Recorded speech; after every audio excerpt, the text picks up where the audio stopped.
আসসালামু আলাইকুম। SB take বাংলায় সকলকে স্বাগতম।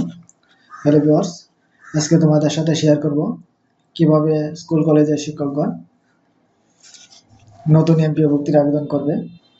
তো আজকে স্টেপ বাই স্টেপ সবটুকুই দেখাবো ফার্স্ট থেকে লাস্ট পর্যন্ত। তোমরা ভিডিওটি না টেনে যদি ফার্স্ট থেকে লাস্ট পর্যন্ত দেখো তাহলে তোমাদের নিজেদের আবেদন নিজেরাই করতে পারবে। তাহলে চলো দেখি কিভাবে একটি আবেদন সম্পন্ন করতে হয়। আমি একটি ব্রাউজার ওপেন করে নিই। ক্রোম ব্রাউজার ওপেন করে নিলাম। এখানে সার্চ বারে আমি লিখবো emis.gov.pd, এখানে ক্লিক করব। আমি ইএমআইএস এর ওয়েবসাইটে প্রবেশ করলাম।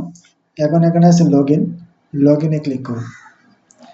লগইনে ক্লিক করার পরে এখানে ইউজার আইডি এবং পাসওয়ার্ড দিতে হবে।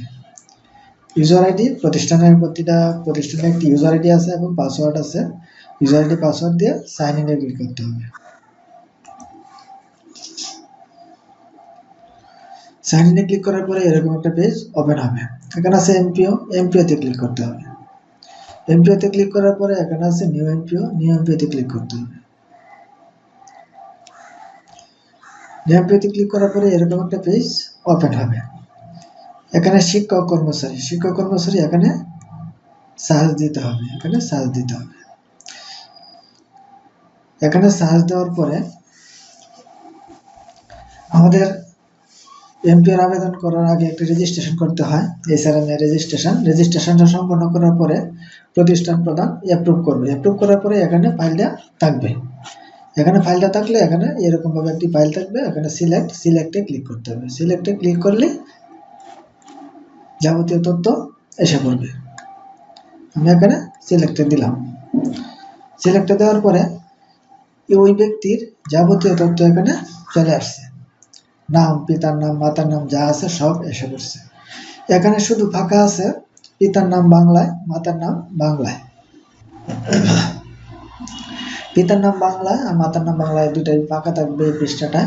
এই দুইটা নাম লিখে দিতে হবে। এই দুইটার নাম লিখে দেওয়ার পরে আমার প্রথম পৃষ্ঠায় কোনো কাজ নেই।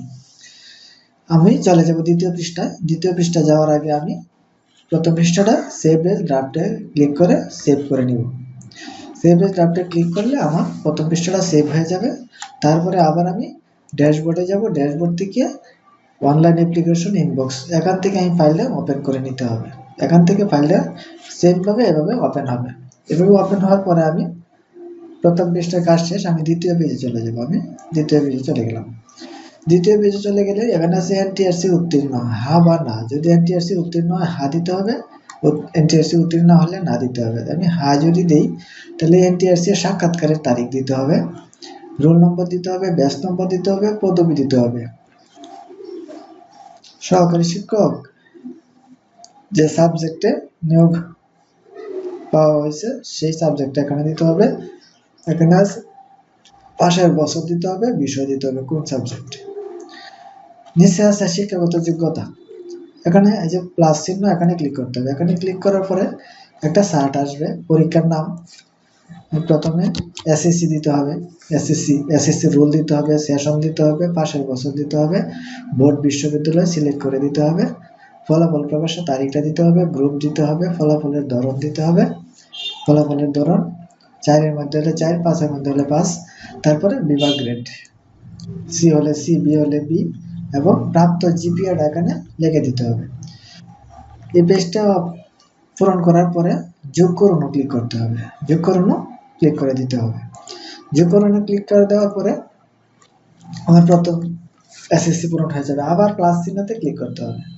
প্লাস চিহ্ন ক্লিক করার পরে এইচএসসি দিতে হবে।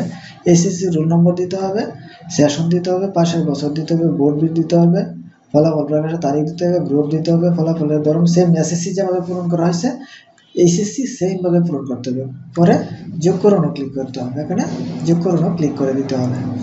সেম ভাবে ডিগ্রি, মাস্টার্স, তারপরে বিএড, এমএড যা আছে সব সেম ভাবে একই সিস্টেমে পূরণ করতে হবে। একই সিস্টেমে পূরণ করার পরে এই পৃষ্ঠা আর কোনো কাজ থাকবে না, শুধু ওইটুকুই কাজ, শিক্ষাগত যোগ্যতাগুলো অ্যাড করে দেওয়া। আবার সেভ এজ ড্রাফটে ক্লিক করে দিতে হবে। আবার ফাইলটা অনলাইন অ্যাপ্লিকেশন ইনবক্স এখান থেকে ওপেন করে নিতে হবে। তারপর আমি চলে যাব তৃতীয় পেজে। তৃতীয় পেজে আছে প্রত্যাশিত পদবি। প্রত্যাশিত পদবি এখানে দিতে হবে সহকারী শিক্ষক হলে সহকারী শিক্ষক, তারপরে পদবি স্ট্যাটাস দিতে হবে রেগুলার, তারপর প্রত্যাশিত বিষয় দিতে হবে, যার যে বিষয় আছে সেই বিষয়টা এখানে দিতে হবে, বাংলা হলে বাংলা, ইতিহাস হলে ইতিহাস লিখে দিতে হবে। তারপরে প্রত্যাশিত গ্রেড, প্রত্যাশিত গ্রেড যদি 11 হয় 11, যদি 10 হয় 10 সিলেক্ট করে দিতে প্রত্যাশিত গ্রেডের দাম দিতে হবে। তারপরে এখানে যোগদানের তারিখ, ব্যাংকের নাম এগুলো অটোমেটিক আসবে, ব্যাংক অ্যাকাউন্ট নম্বরটা এখানে লিখে দিতে হবে, ব্যাংক অ্যাকাউন্ট নম্বরটা এখানে ক্লিক করে লিখে দিতে হবে। তারপরে আছে এসএমসি অথবা জিবি মানে কমিটির তথ্য, এখানে অ্যাডক হলে অ্যাডক, রেগুলার হলে রেগুলার দিতে হবে সেম, এখানেও অ্যাডক হলে অ্যাডক, রেগুলার হলে রেগুলার, এবং তারিখটা দিতে হবে পরিচালনা পর্ষদ মানে কমিটির শুরুর তারিখটা এবং শেষের তারিখটা দুই জায়গাতেই দিতে হবে, শুরুর তারিখ শেষের তারিখ, এবং নিয়োগ পরীক্ষার তারিখটা দিতে হবে, এনটিআরসি যে পরীক্ষা নিছে সেই নিয়োগ পরীক্ষার তারিখটা দিতে হবে। আবেদনকারীর সংখ্যা এটা না দিলেও চলবে, এনটিআরসি যারা নিয়োগকৃত তাদের আবেদনকারীর সংখ্যা থাকে না। নিয়োগ তারিখ দিতে হবে, নিয়োগের তারিখ, তারপরে প্রতিষ্ঠানের সর্বশেষ স্বীকৃতির তারিখ দিতে হবে। সেম তৃতীয় পেজের কাজ আমার শেষ, আবার সেভ ড্রাফটে ক্লিক করতে হবে, তৃতীয় পেজ পর্যন্ত আমার সেভ হয়ে যাবে। আবার ইনবক্স থেকে ফাইলটা ওপেন করে নিতে হবে। তারপরে আমি চলে যাব চতুর্থ ধাপে। চতুর্থ ধাপে এখানে আছে মহিলা শতাংশ। মহিলা শতাংশ যেহেতু 30 থাকতে হয়, এটা বাধ্যতামূলক না, এটা পৌর এলাকার জন্য, বিভাগীয় শহরের জন্য প্রযোজ্য। বর্তমানে এমপিও শিক্ষক কতজন আছে?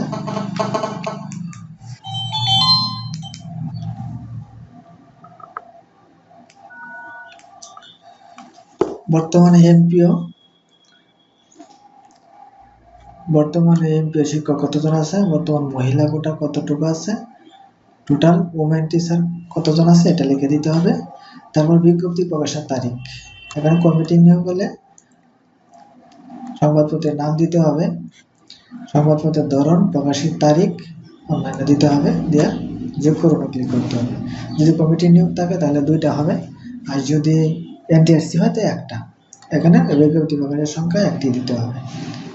এটা দেওয়ার পরে কমিটি নিয়োগ থাকলে 5টা রেজুলেশন করতে হয়, 5টা রেজুলেশনের তথ্য দিতে হয়। যদি এনটিআরসি হয় তাহলে পোস্ট, ভ্যাকেন্ট, পাবলিশিং, অ্যাডভার্টাইজমেন্ট, একটা appointment approval resolution, joining resolution, এই 3টা রেজুলেশন দিতে হবে।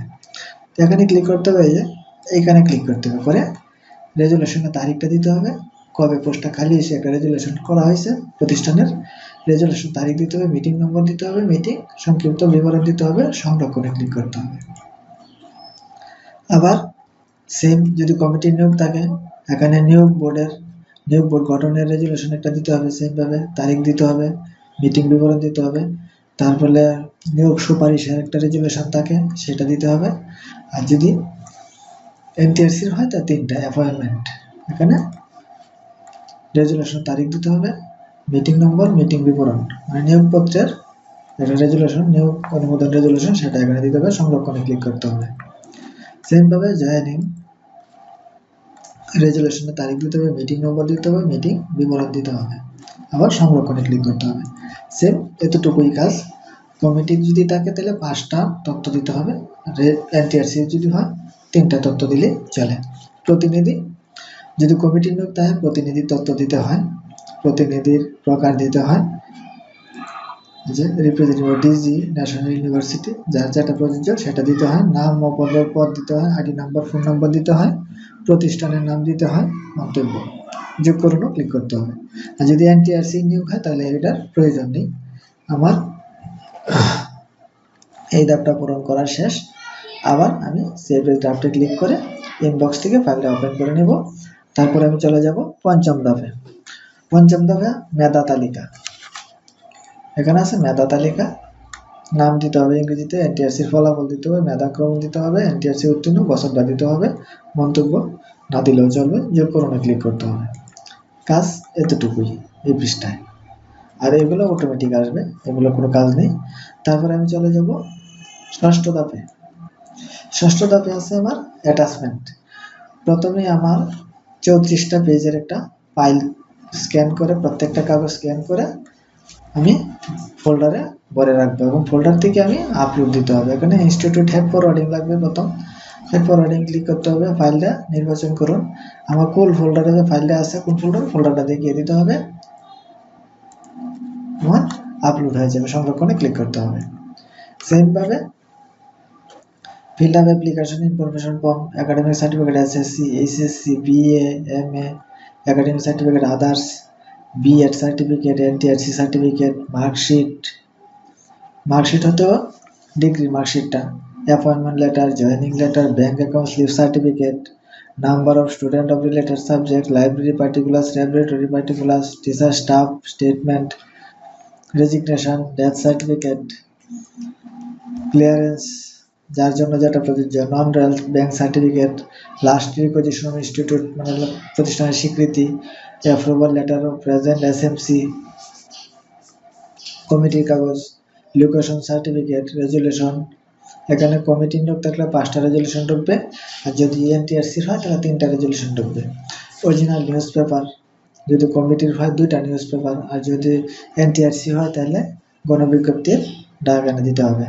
5টা এমপিও কপি প্রতিষ্ঠানে, 5টা এমপিও কপি প্রতিষ্ঠানে, লাস্ট এমপিও কপি।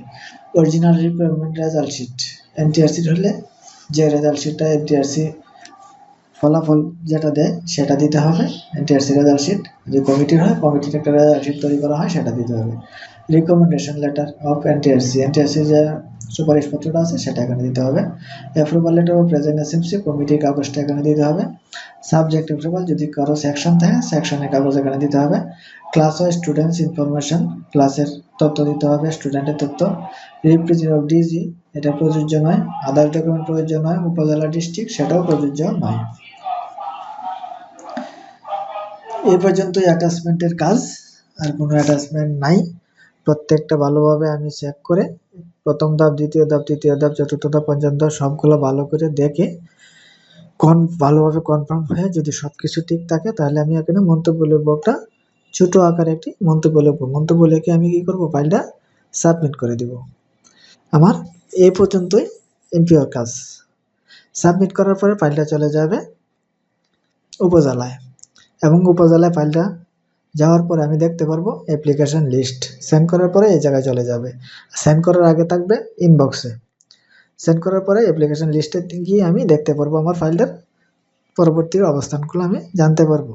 উপজেলা থেকে যাবে ডিস্ট্রিক্টে, ডিস্ট্রিক্ট থেকে ডিওতে যাবে, সেখান থেকে প্রসেসিং হয়ে ইএমআইএস সার্ভারে চলে যাবে।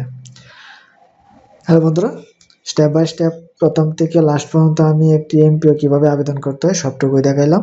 তারপরেও যদি কোনো ভুল থাকে, কারো যদি কোনো সমস্যা হয় আবেদনটা করতে, আমাকে ইনবক্সে জানাবে, আমি সমাধান করার চেষ্টা করব সবটুকুই। কোনো প্রবলেম যদি কারো হয় তাহলে ইনবক্সে আমাকে জানাইলে আমি সমাধান অবশ্যই করব। তাহলে আজকে এ পর্যন্তই। আমার চ্যানেলে যদি নতুন হয়ে থাকো চ্যানেলটা অবশ্যই সাবস্ক্রাইব করে রাখবে, যাতে নতুন নতুন ভিডিও আপলোডের সাথে সাথে নোটিফিকেশান পেয়ে যাও। ওকে, থ্যাংক ইউ, ধন্যবাদ।